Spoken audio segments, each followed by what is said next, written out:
waan koo ajjeesa ijoollee ishirraa akkas godha maal ishii godha magaalaa kana keessaan ala ishii godha akkas ta'a anatu manatti sii dhufa anatu akkas sii godha maal ta'e jette maal nufiirra maanan ajjeesin har'ammoo gara hajjiitti darbite. A'uuz billaa min sheexaan mucayyoo waanuma ishiin hojjettu annaa galaa hin jiru ani magartuu abbaan feetan jaalatuu dandeessu abbaan feetan akka feetan jechuu dandeessu ani garuu magartuu kanaaf bakkuma takka hin qabu bakka akkan tala namaatti hin yaaddu gorsa namaa hin dhageessu jecha namaa hin dhageessu torbee guutuu kana gile jetti waanuma qabatamaan as bahii waan keessa hin jirre waan ta'eef jettee hin waakkattaati torbee meeqa guutuu as bahiiti kana jedhi bakka nurraa dhaabbadhu giiftii ko har'ammoo itti yaaddee anammoo na dagattee hajjiitti deebite maasi godhe namtichi namaa akkana garaa nama nyaata wallaahi namni kun badaa haa ta'u malee mucaa qismii cabsanii manatti laamshessanii ol deebisan namni jaartii hajjii kana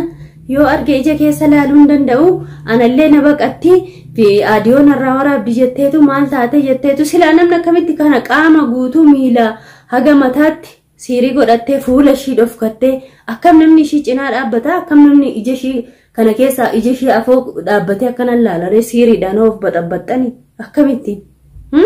namoota kaaniif akka saataatu malee siif garuu akkasin turre kagaa viidiyoo waraabdan sana ijuma ishii keessa laaltee wajjin haasoftanii muudii qabattanii bakka akka waan nama lolees fakkeessitanii hin fakkaatu waan hin fakkaanneedha si lola tokko hin qabdanii ani barkanaaf na immoo akka kiyyamee namni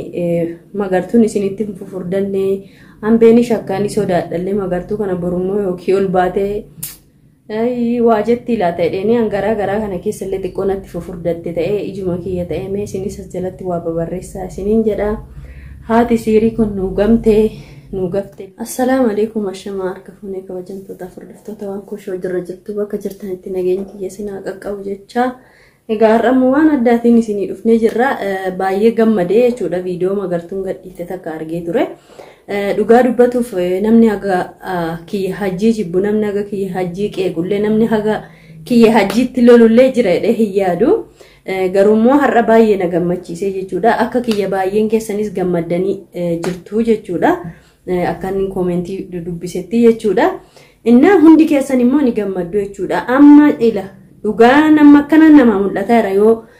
nama sammuun doomaa taate malee jechuudha. Dhugaan ani dubbataa jiru kun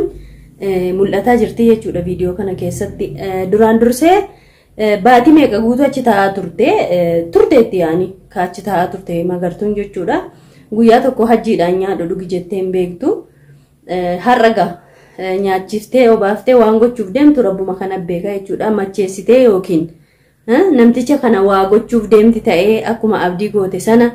yookiin immoo haga dhumaatu ajjeesuuf deeman ta'ee akka caaltuudha summii laatan sana ni yaadattu mitiiree akkas na fakkaate yaadarratti haalarratti oggulaaltanii jechuudha. Ergamni kun ergama eenyu akka ta'e isin hundaafuu ni gala jedhee yaada jechuudha. Ergama jaartii hajjii sheexana sana jechuudha. Wallahi hajjiin har'a na gaddisiise jechuun inni itti fayyadamullee na ajaa'ibe inni dinqisiifadhe bakka baga dide nyaata sana jechuudha. Nyaata sana keessa waatu jira jechuudha. Kun beekamaadha dhibbaan dhibbaa. Ergama jaartii hajjiitii jechuudha. Ani warri kun walitti fayyaa hin qaban jettanii dhugaa qabdii magartuun jettanii warri deeggartan ammallee dogoggora jechuudha. Namoonni muraasni burjaaja'aa jirtu jechuudha. Nu burjaajessuuf dhufte ani immoo durarraa gammaattillee jechaa jira mitiiree sinuu quba qabdanii nu burjaajessaa jirani malee warri walumatti harka wal keessaa qabatanii jiru jechuudha. Magartuu fi jaartiin hajjii har'a kunoo ijji zuuriidhaan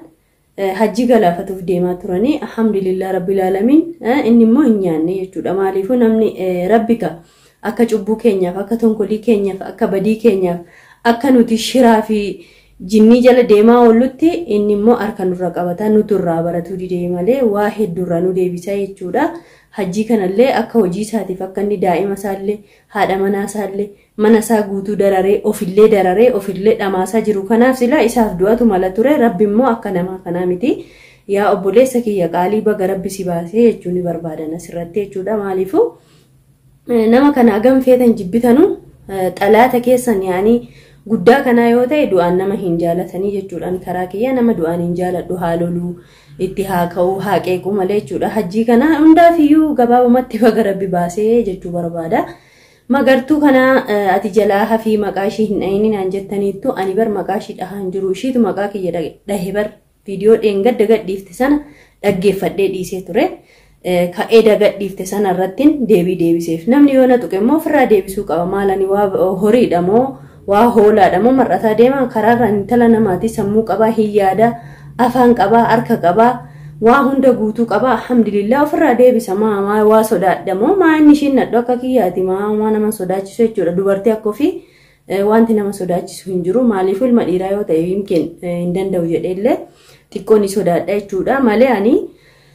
Magartuu maqaa dha'uu fedhee miti jechuudha warra magartuu jalaa hafii dhiisii maasi gootee abdiin jaalatee jira naan jettaniif sin deebiidha jedhee yaada. Asirratti ani abdiin jaalate jedheellee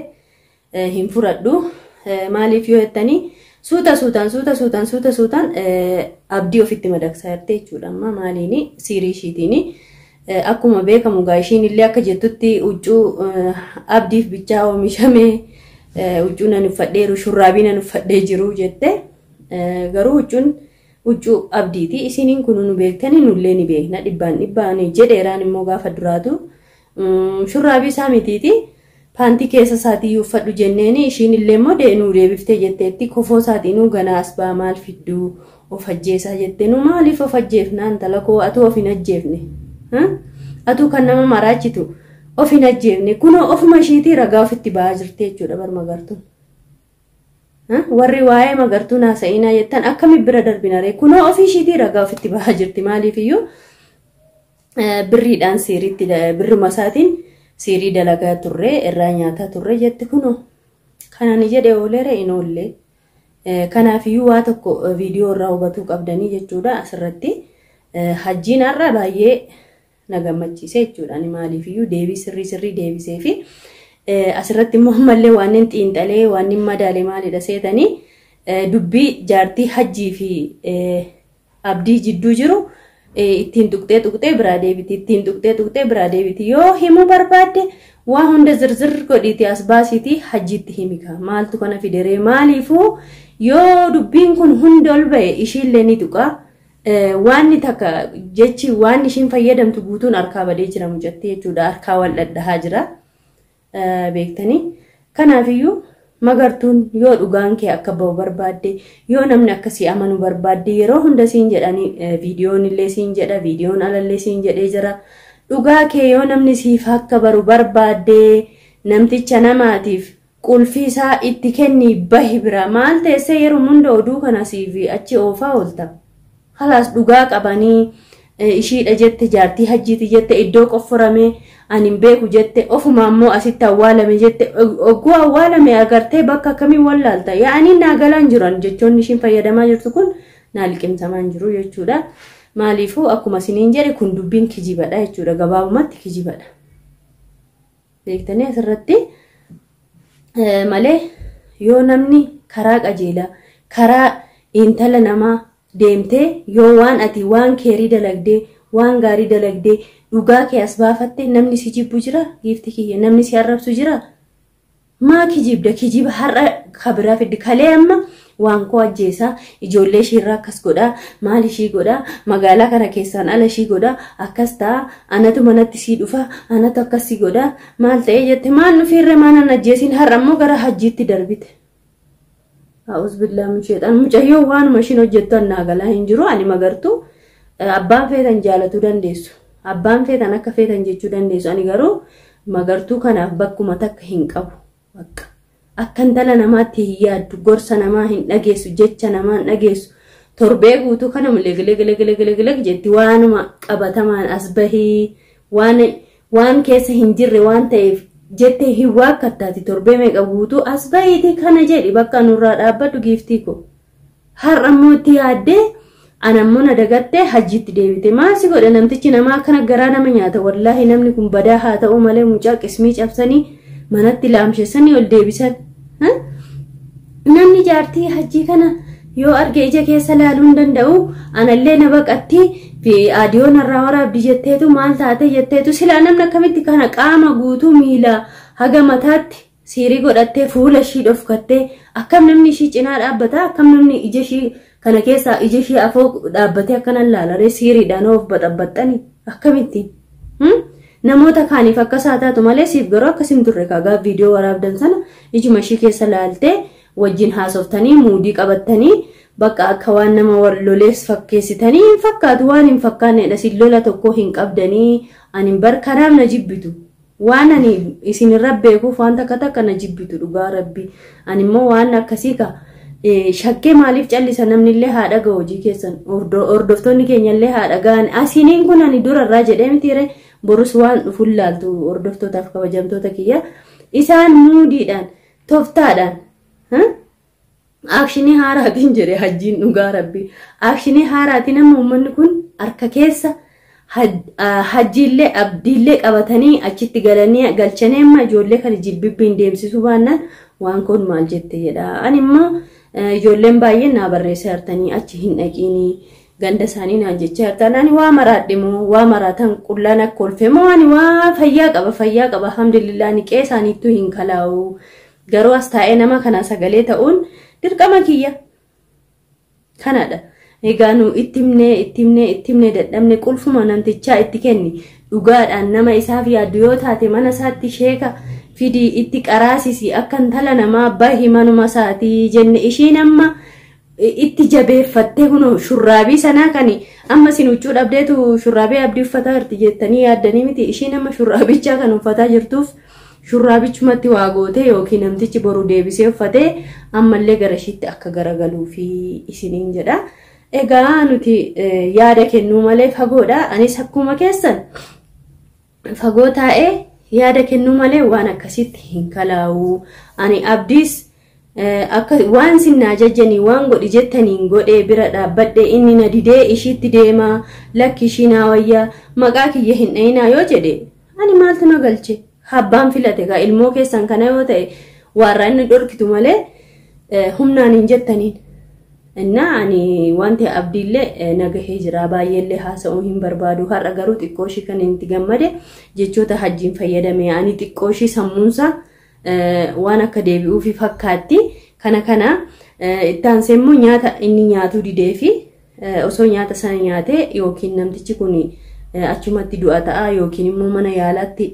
waa tokko tuumama tureeyyuu garuu rabbiin harka irra qabatee mucaa kana maalis ta'u hammaatus du'a isaa namni jaalatu jira jedhee hin yaadu nu aarsu malee jechuudha. Isiniin kunis itti aartu malee hammeenya nama kamiyyuu feetu jedhee hin yaadu hordoftootaaf kabajamtoota keenya isinillee jechuudha. Hundaafiyyuu nugaa yeroo hunda waanuma kolfaati ka magaalaa kana keessa deemaa jiru har'aafishuma kana isiniif qabadhee dhufee galatoomaa jiraadha. Moo akka kiyyamee namni magartuun isinitti fufurdanne hambeen shakkaani sodaadhalle magartuu kana borummoo yookiin ol baatee waa jetti laata jedhanii hangaraa garaa kana keessallee xiqqoonatti fufurdatte ta'ee ijuma kiyya ta'ee mee isinis as jalatti waa babarreessaa isiniin jedha. Haati siirii kun nu gamtee nu gaftellee nurraa dhaabbadhu jenneeni ishiinillee nurraa dhaabbataa hin jirtu viidiyoon yoo ba'uu baatte bilbilaan nu dhufti. Hundaafiyyuu yoo viidiyoon kun si qaqqaba ta'e yaa magartuu silaa mataan nagaa sin dalagu asumarraa gadi nutti alba'aa ol taati qulfii namtichaatti kenniitii mana isaati gabbayii sin jedheeran durasi namoonni tokko akkuma siniin jedhee deemtanii gargaartanii warreen jettanii fagoo ta'anii nama erguun salphaadha. Garuu immoo namni ilmoo ofiirraa ijoollee ofiirraa baduu barbaadu hin jiru yoo kophaa kiyyaa ta'e lubbuun kiyya kun nama rarti isaanuu kan keessa galan sanaaf keessaa bahuu dadhabanii magartuun kijibdee keessaa bahuuf deemaa ana akkanan goonee ana siin bahee jettu kun ni kijibdii keessuma jirtii wajjumaan laaqaa baatanii wajjumaan bukeessitanii wajjumaan tolchitanii wajjumaan nyaattan. Innaa namtittiin Hajii sunis kophaa ishiin goone maallaqas qobaan nyaanne singanaa zoortanii hangaafa duraallee jedheera ijoollee kana lamaan wal nyaachisuuf deemtii magartuun kunuu jechi ishiin fayyadamtu har'aan ittiin tollee. Yoo dhoksita ta'e ukkaamame achitti gadi dhoksii yoommoo ukkaamamu jette immoo ifa jirtu hunda gabbaasii haasa'ee namaan tuqxee dubbii hin deebi'inii jechuu barbaada. Galatoomaa jiraadha. Yaada keessan nu barreessaa yoo balleessines nu of galchaasiniin jedha hordoftootaaf kabajamtoota kiyyaa viidiyoo biraatiin hanga walitti deebinutti nagaan tura.